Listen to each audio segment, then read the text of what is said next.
Salam, mən bugün kələm turşusu hazırlayacağam.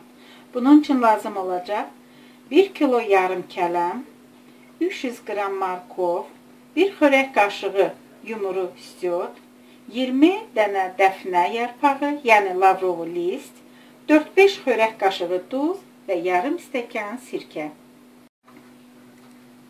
Biz kələmimizi doğradıq, nazik və uzunsov halda. Çox gözəl də çıxdı və markovlarımızı da göstərim, doğranış formasını. Bu şəkildə də, uzunsov şəkildə də biz markovlarımızı doğradıq.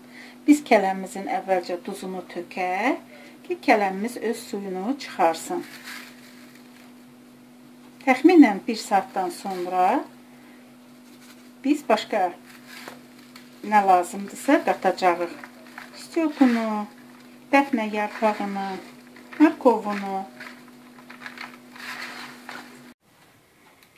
Bizim artıq kələmlərimizə baxın, suyunu da veribdir və bu şəkildə kələmlərimiz ölüş güyübdür. Biz indi dəfnə yarpaqlarını yuduq, tökək. Yumru istiotlarımızı səpələyək və indi isə doğranmış markovlarımızı əlavə edək.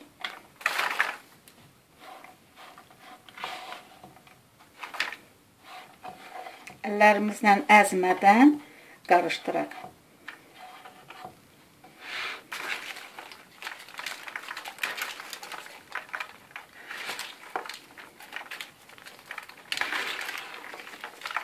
Ev şəraitində saxlayaq, 2-3 günə yeməlidir artıq.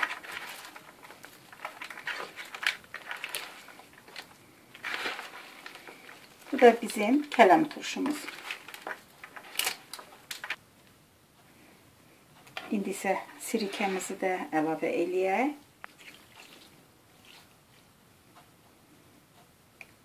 Bunu bir bankaya dolduraraq, yəni ev havasında saxlayaq.